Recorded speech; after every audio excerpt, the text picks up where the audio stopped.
111-এর কুশীলভরা এখন তারা সক্রিয় হয়েছে দেশে একটি গন্ডগোল পাকানোর জন্য। ছাত্রছাত্রীদের ইতিপূর্বের দাবির প্রেক্ষিতে তাদের প্রতি সহানুভূতিশীল হয়েই সরকার এটি বাতিল করেছে। হাইকোর্ট রায় দিল সরকারের বিরুদ্ধে, আর আন্দোলন করছে সরকারের বিরুদ্ধে। যারা আন্দোলন করছে তারা দূরদর্শনমূলকভাবে আন্দোলনগুলোর নেতৃত্ব দিচ্ছে, আর সাধারণ ছাত্রছাত্রীদের ভুল বুঝিয়ে সেখানে সম্পৃক্ত করার চেষ্টা করেছে, সম্পৃক্ত করেছে।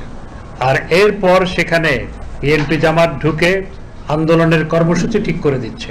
গতকাল সমগ্র দেশে যে নৈরাজ্য হয়েছে, এটির প্রধান কারণ হচ্ছে বিএনপি জামাতের সন্ত্রাসীরা। অর্থাৎ গতকাল বিএনপি জামাত চাচ্ছিল দেশে এই কোটা আন্দোলনের প্রেক্ষিতে লাশ তৈরি হোক, এবং তারা গতকাল এই লাশগুলো তৈরি করেছে। গায়েবানা জানাজার সব মিছিল, অর্থাৎ লাশের রাজনীতি, এই কর্মসূচি বিএনপি জামাতের পরামর্শে দেওয়া হয়েছে।